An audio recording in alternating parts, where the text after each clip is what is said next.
Okay, it seems to be running. So how was it at the Fuji Rock Festival? Oh, it was good fun. Yeah? Yeah. Uh-huh. How is it to play in front of an audience that that doesn't understand the language you're singing Yeah, in? Because a lot of your work is there's so much in the words. Right. Yeah. Well, I think when I first came to Japan, Yeah. I was very scared about that, Oh, yeah. about Yeah. having one of my major tools Yeah. taken out of my Oh, yeah. toolbox, Yeah. and but over the years I've sort of learned that there are so many ways of communicating. Yeah. Maybe Yeah. not subtle things with language, Yeah. not poetry, but emotions and certainly Yeah. a lot of meaning. Yeah. You can feel and Yeah. you can hear even across. Uh-huh. And I think too that sometimes I feel like I'm heard more musically. Yeah. Because there Yeah. isn't. Because I think people are more open to what's Yeah. happening musically when Yeah. they're not just hanging on the words or following. Oh, yeah. So it's sort of a trade-off. I can't express things as subtly through language, but I can sometimes feel as though people receive more of the music in Japan or non-English speaking Oh, I see. place. Yeah, 2 or 3 days ago, I saw on video performance you did on West 54th Street. Oh, yeah. Studio, yeah. And I guess with an American audience, you're Yeah. quite communicating with the audience. And, a lot of talking. Oh, and yeah. Joking, yeah. Yeah, and you're saying bits of poetry like Yeah. before you go into a song. Yeah. Like the last song you did, there's like a whole flow of words that you did before you went into the Right, song. yeah. Yes, I remember last time we were in Japan playing at a club in Osaka, I think, and I remember feeling very excited by I figured ways to joke with the audience, but so that was fun, being able to make jokes across the languages. Yeah. Now I'd like to ask you about some of the words, in the new album. The first one in Reckoning begins with coming of age during the plague of Reagan and Bush. Yeah. Well, there's George Bush's son in prison now. So how do you feel America is going? Down the drain. Yeah, it's so sad. I mean, there's a feeling. Yeah. There's very much that same feeling that there was in 1980. Oh yeah. When Reagan was elected, and just that feeling of dread.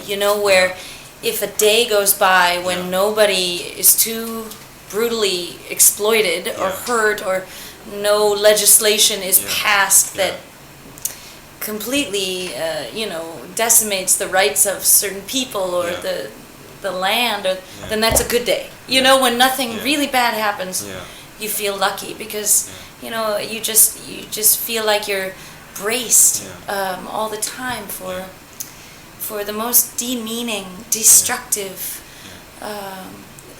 policies to happen, and it's really I think especially angering at how little resistance the Democrats in government seem to be putting up to he's Bush, baby Bush now is just wantonly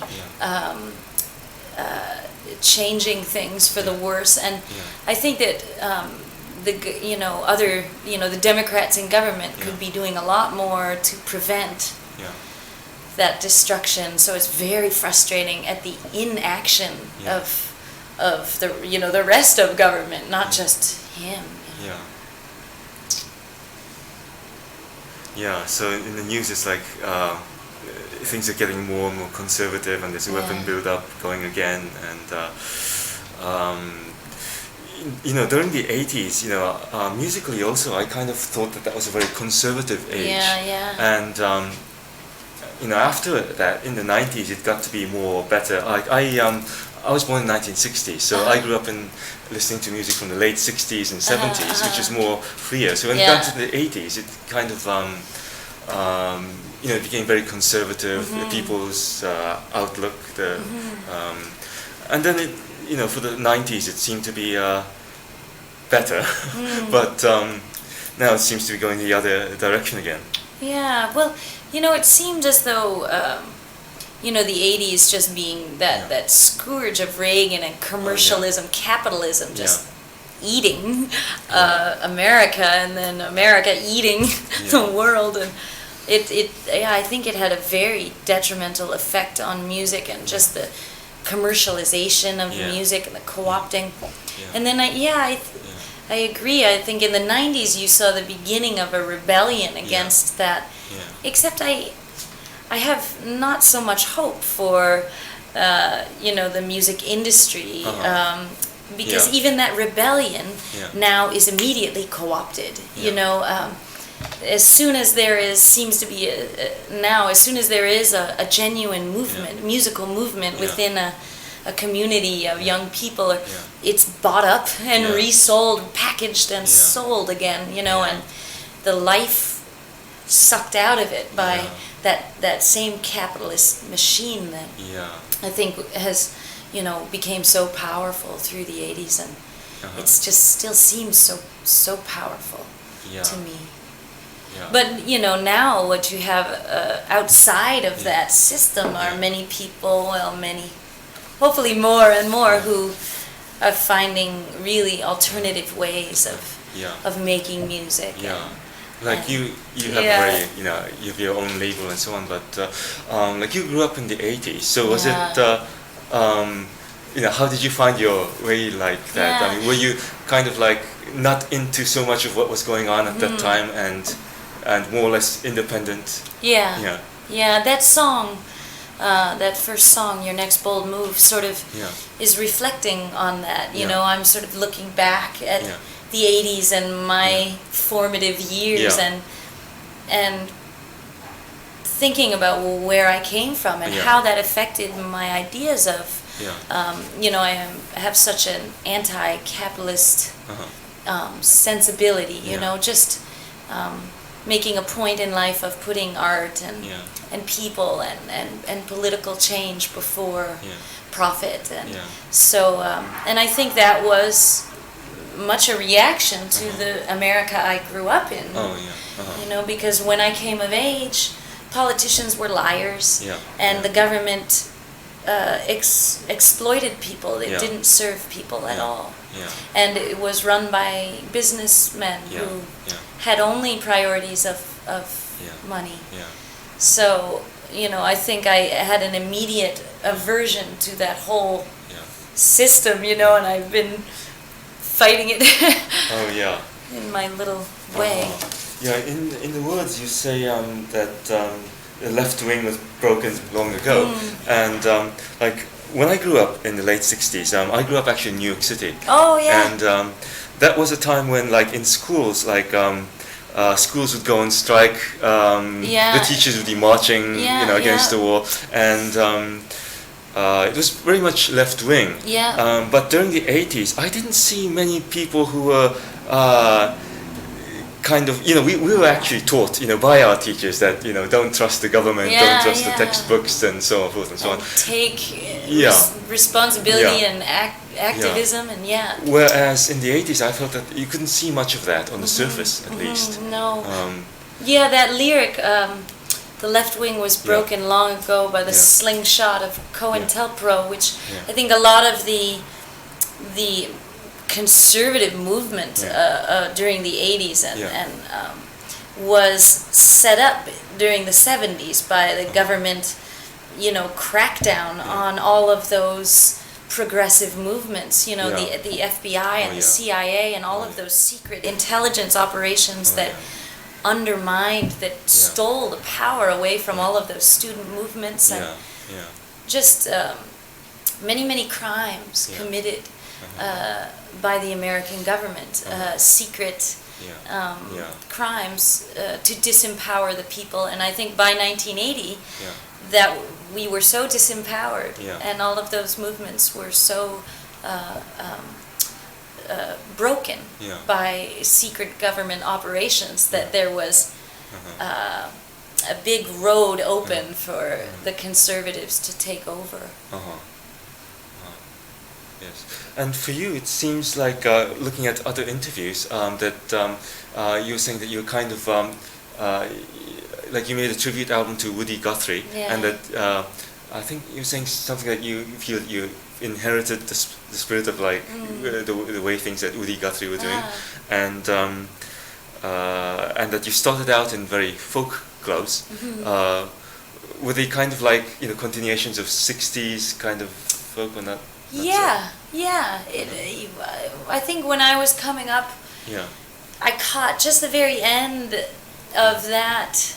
When I first moved to New York City, let's see, it would have been 89, and there was still the West Village still had the Speakeasy was still open, and Folk City had just closed, but there was still some singer-songwriters still living in the city, and a bit of that community, but that was really changing. But there's a whole network, a sort of underground folk roots, acoustic, political music network in the United States of coffee houses all over the country. And so that was, when I first started touring, those were the places I went, and that was the community that I tapped into.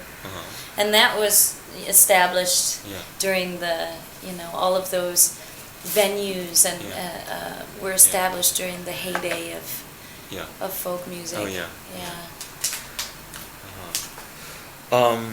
By the way, in an interview, I think somewhere you mentioned that the new album was. You said that. Well, this is kind of like a quote. I was moved by all sorts of profound, baffling conflicts in my life. That I've been reckoning with life with responsibilities, and that idea expanded to society reckoning with itself at the turn of the century. Yeah, I think when I began writing these songs, this body of music, I was writing a lot about my relationship, my marriage, and there was so much struggle and so much inner questioning, and there was a journey that we were undergoing together, just really coming to terms with our commitment, and I think that as I moved through that year and this record and wrote more and more, that the nature of the reckoning started to grow bigger than me, and as I was, of course, when you are struggling emotionally, you're very myopic, and you can only see what's happening in your heart. But then as more time was invested in this record, I started to, I guess, reflect my own struggle and reckoning, and against my countries, and its need for responsibility and for accountability. So there was a sort of a resonance there that began to appear, like in songs like Your Next Bold Move. So I was pleased in the end that I ended up making 2 records and not just 1 record, and that I spent so much more time and invested so many more ideas, because I think that if I had just made 1 record, it would have been much smaller in scope and maybe more like a Dilate record. I made a record called Dilate years ago, which was very singularly focused, on an emotional struggle. So this record, I was able to sit with it long enough that other ideas blew through it, and in the end it felt more expansive and less claustrophobic for me. So the reckoning is kind of more more serious. Yeah. And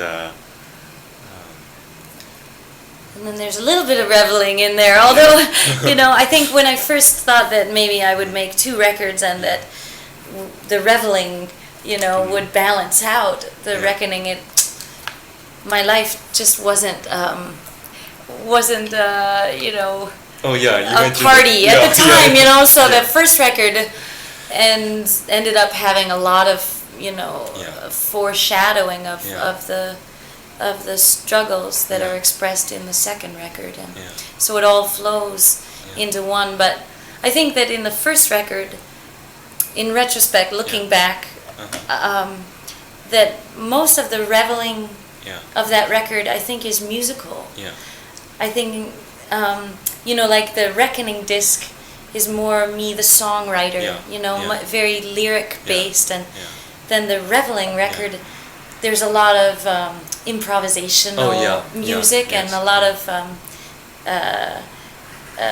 experimentation musically for me, and so I think I'm reveling just in the act of being a musician and playing music. So maybe that's more than actual party songs or a lot of your songs seem to be based on your own experience, but then some of the songs, like in the Revelling, you have Tamburizza Lingua, in which you become a storyteller, I think. And listening to it, it's kind of like done in a way in which I can visualize the story, and how did you come to write that one? It seems to be about a woman who's questioning if she could have done more with her life. Yeah, and I think, how did I come to write it? Well, I think there's so many ideas that she travels through in that song or whatever it is, that piece, and so I think that maybe it was just a lot of the things that I was thinking about at the time, overlaid against the landscape of New York and at dawn in the early hours.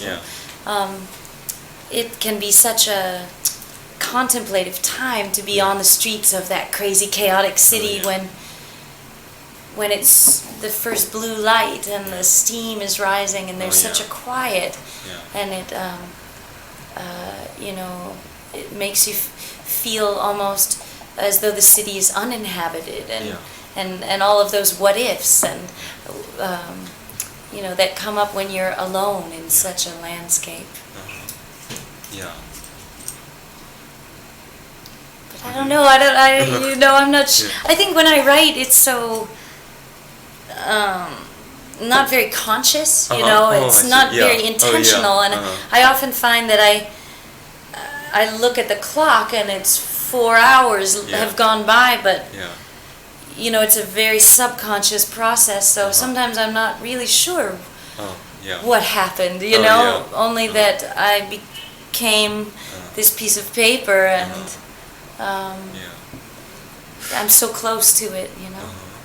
I think in an interview somewhere you said that these days that you're on the road so much of the time, so that you often jot down ideas, when you're on the road, and then when you can be alone sometimes, then you go over the ideas and you make them into songs. I think that song, what is it called? Tamburizza Lingua. That one was very much like that. Those were many ideas that I had in my mind as I was traveling, and I remember coming home to my house and starting to page through my journal and pull this from here and that from, just starting to put them all into this what became one moment almost, but it was many moments glimpsed as I was so busy, so and the recording of that Tamburizza Lingua was the first. I I recorded the music, the guitar groove first, because I just kept playing it on my speakers as I was writing and ordering and taking all these snatches of thoughts. And so actually the recitation of those words is really the first performance ever of that writing. And I wrote it to the music that I had just recorded to, give it to write to a rhythm,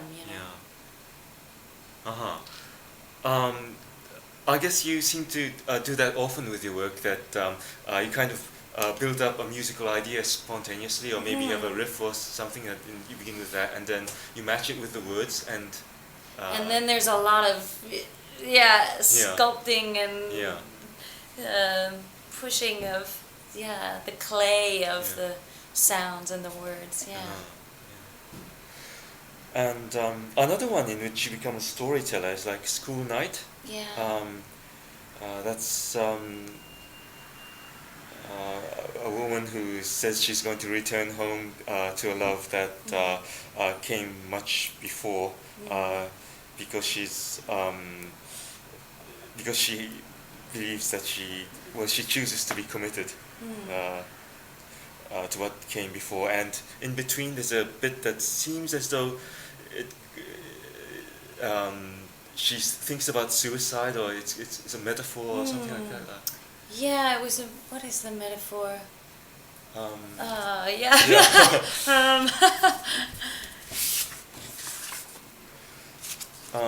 Around, and far below was the back. It's not so much suicide that I'm speaking of, but I guess the song begins, she went over to his apartment, and it's the skyscraper of procrastination, of just stalling. Like, you're there in that moment and you have to make a decision, but there's this huge thing, of resistance, and so that was the skyscraper was just the procrastination, and then you lean out this 25th, that vertigo of saying it's over to someone, So that was the metaphor of like this huge structure of silence, and then your reply, tumbles from such a great distance, and there's such a feeling of falling in that. So that song is the moment on this record where it turns, where I do make that decision to go back home to my relationship, and there are many thoughts about fidelity and about commitment, and that journey through both of these records. And when you get to this song, School Night, that's when the resolution comes, and then the album ends, with a moment of, or with a nod towards peace and moving on past this whole journey, this struggle. So School Night is definitely it's where that big thing that I carry through these records, where it finally falls. I see. And smashes. So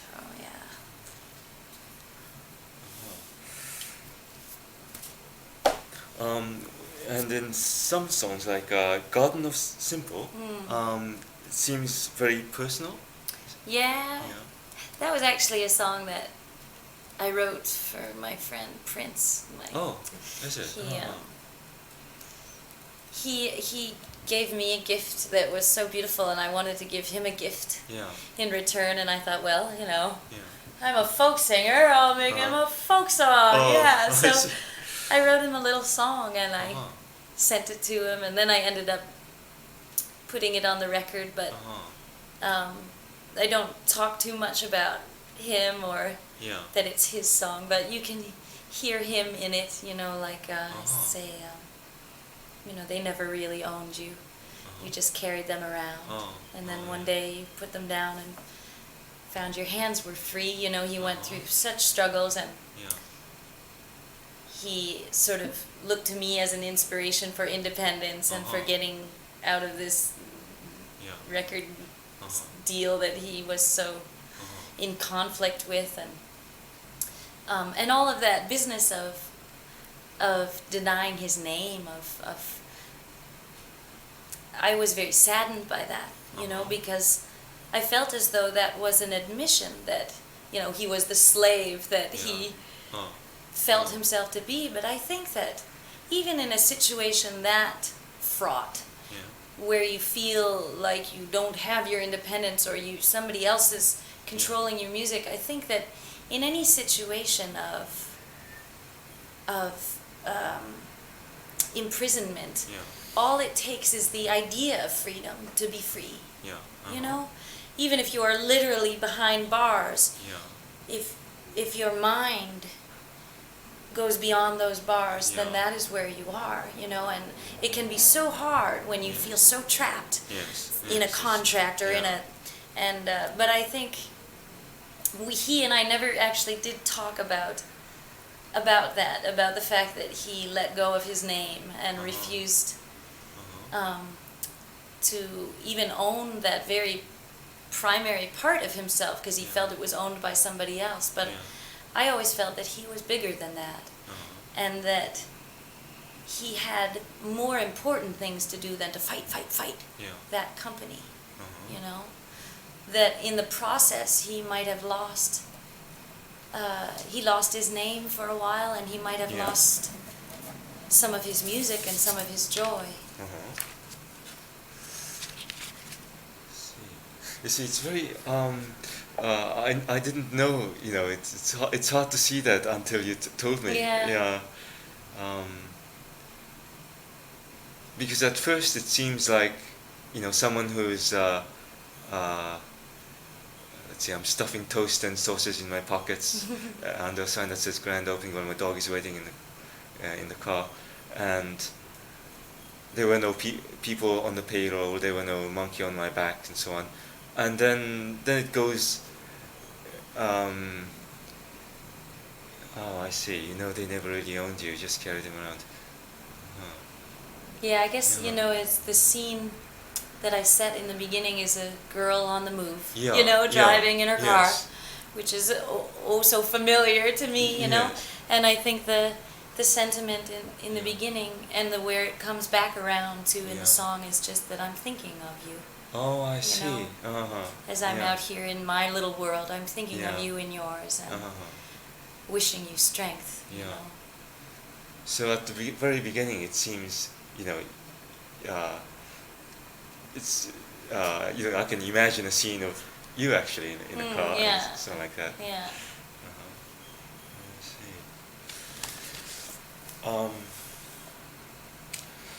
I read somewhere recently about that you turned down an offer to play in the David Letterman show because they didn't want you to play Subdivision. And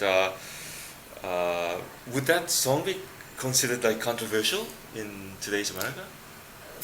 Yeah, I think, you know, it's amazing, isn't it? It just, well, I think you know, there's several factors at work, you know. One is that they don't want a political, they want fluff, and they want entertainment, and they don't want somebody to stand up to the microphone and say, white people are so scared of black people.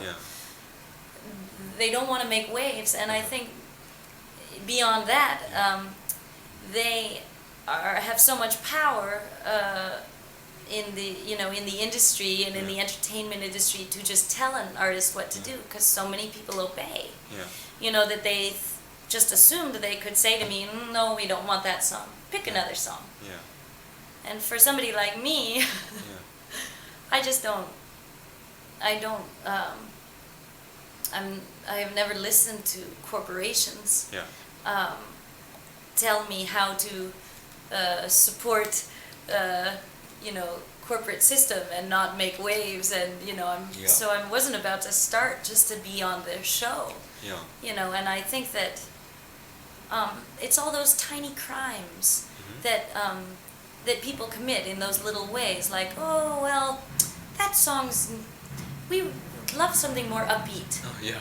You know, and in all those little ways, you take away people's culture, you take away their ideas, you make the TV this vacuous thing that sucks ideas from people rather than feeds us culturally. And so I just can't participate in that. That homogenization of culture and that extracting of the life force from art. And so, you know, but that's, I guess, something that I've always assumed in life, which has really helped me, is that I don't need them. You know, I don't need the David Letterman show. I don't, and to really feel that, to feel really happy just being a musician and being able to travel and being able to meet really wonderful people and have inspirational relationships is so fulfilling to me that I've never really desired that kind of exposure or that sort of as much. So it affords me the luxury of just saying no. You know, no, I won't. You know, play a nice little ditty because it's more important to me to really be true to myself. So the ability to say no has helped me so much in life. Like what you were saying about television, you know, I've often noticed that, like with journalism, like how news is reported in one country and how news is reported in another country, they're sometimes reported in different ways, like completely different ways, like just because often I guess the people who are sponsoring that broadcast, they would prefer to have it done in a certain way. And like even with like big magazines like Newsweek and so on, it says that they tell the truth or something, but actually it isn't. Like often I would read about what would be going on in Tokyo, and it's not exactly and it's often like I feel that it's what they want to see. It's terrifying that you know, especially as you know, the corporations take over not just the government but now all sources of information in the United States. There's very, very little true independent journalism, you know, and so many newspapers and radio stations are being bought and consolidated. You know, one ownership will own all these major that and all. So information is so controlled by corporate forces now that and I think that in the general population is not even necessarily aware of that huge bias.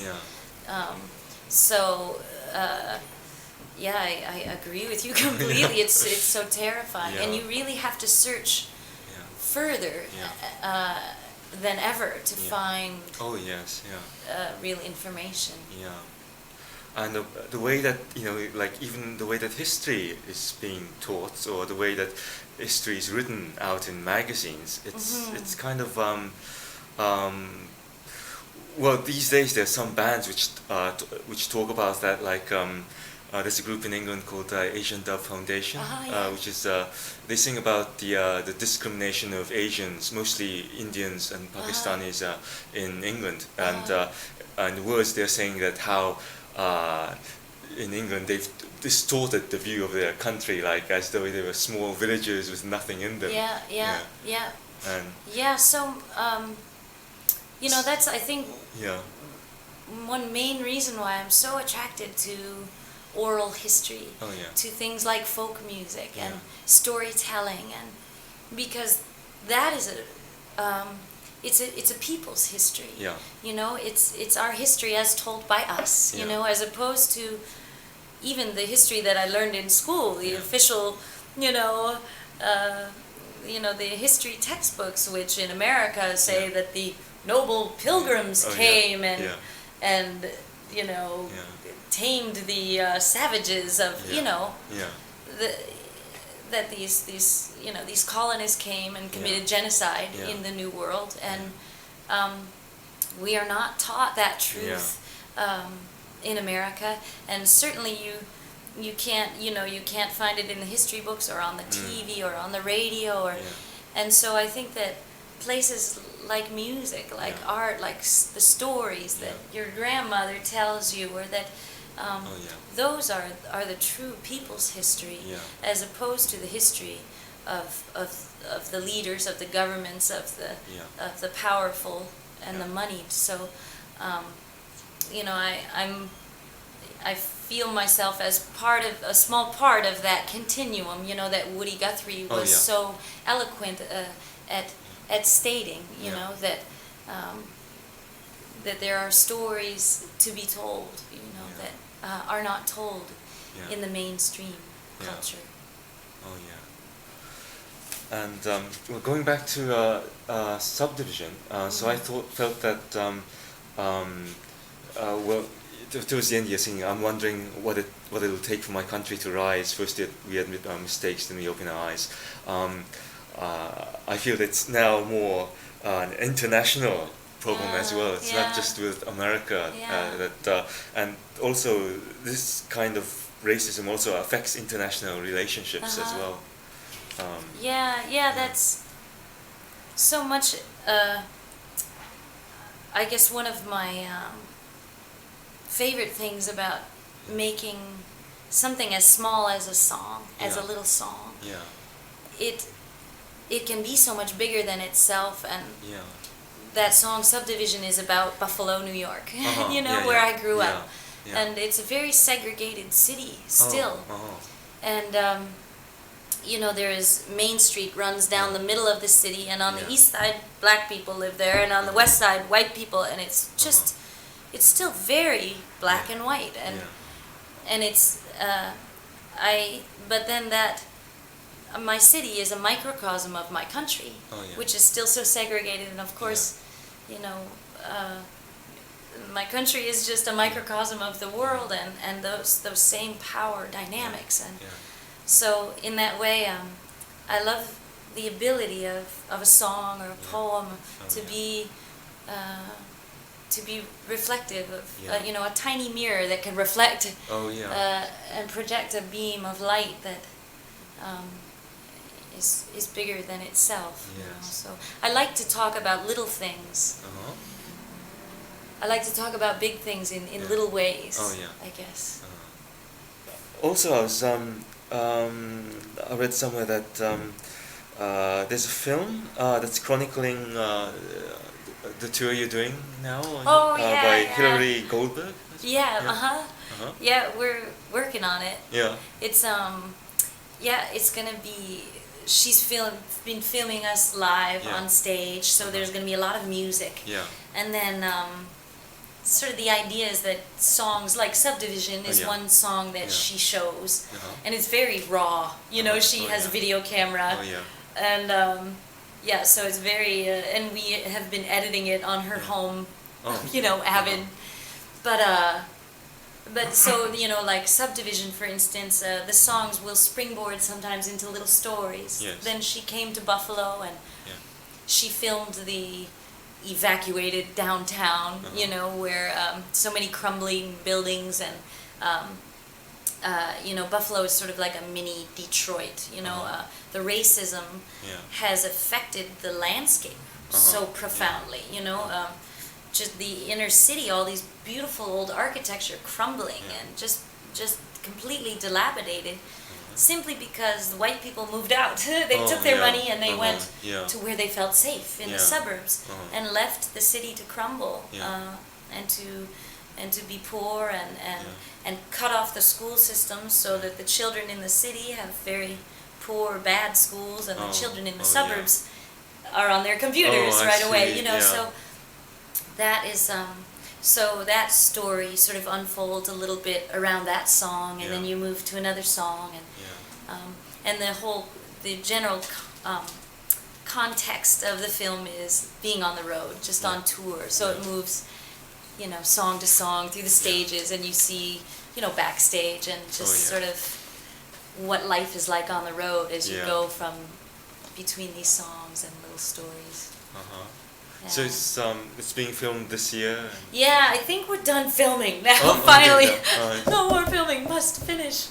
So, yeah, I'm gonna go. Actually, that's part of my vacation that I'm going home to from here. Will be to go to LA and hopefully finish that the editing. It's maybe half done now. So, yeah. I see. Also, it mentioned that Righteous Babe is founding a lawyer to work in a center in Atlanta, Georgia, for human rights. Yeah, the Southern Center for Human Rights. They do a lot of prisoners' rights work. In the United States, we have more people in prison than any country in the world, I think, except for, what is it, like China and Iran, or I mean, political prisoners. We have basically, if you are poor and you are black, your chances of, and male, you have a very great chance of ending up in prison simply because you were born that way.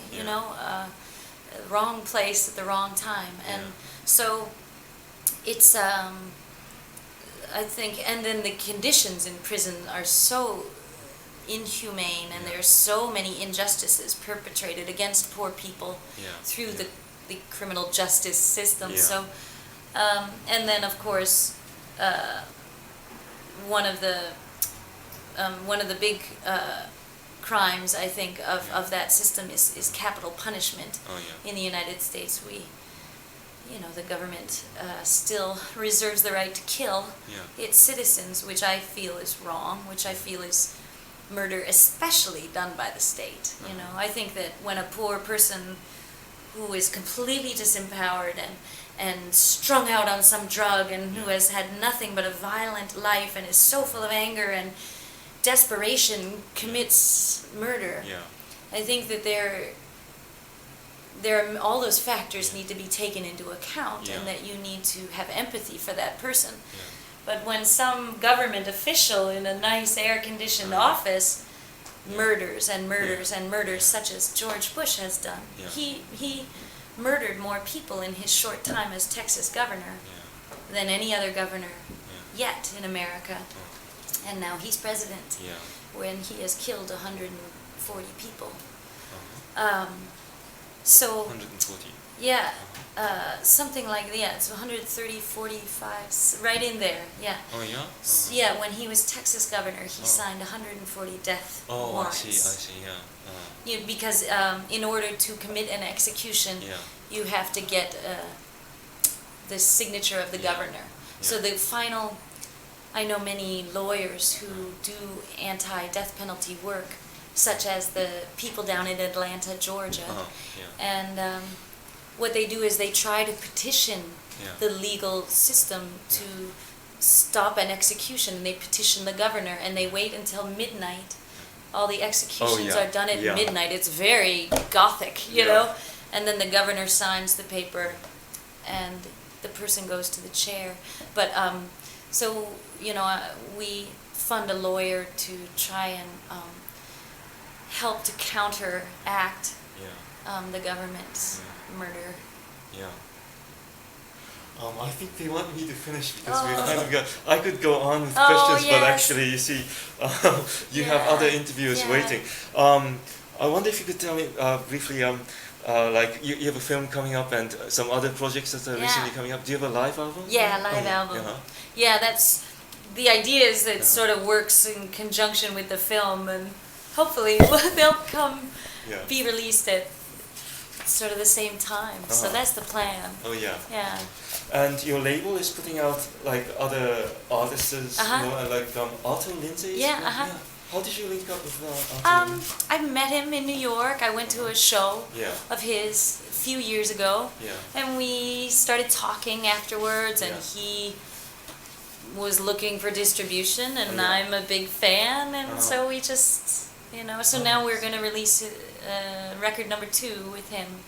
His upcoming album is going to also be on Righteous Babe. So it's very exciting to be beginning to actually develop relationships with artists, not just, so far it's been one album with this person, one with, so now it's like a growth. Yeah. Yeah. I think that everything's well, yeah. Oh, sorry to No, cut no. you off. So I No, it's hear fine. you're a poet. Well, musician. And, Oh, yeah? And He yeah. also is a poet and music. Oh, yeah, He's yeah. a musician. Yeah. What do you play? Guitar and bouzouki. Oh, yeah. And Bouzouki. yeah, the next one I'm working on is more like I'm working on more something with poetry and music. The last one that I made is more kind of like world music based. And actually, I'll give you one. Yeah, these are two. One of them actually is released from New York. It's released on John Zone's label. Oh, yeah. And this one's released Oh, in Japan. nice.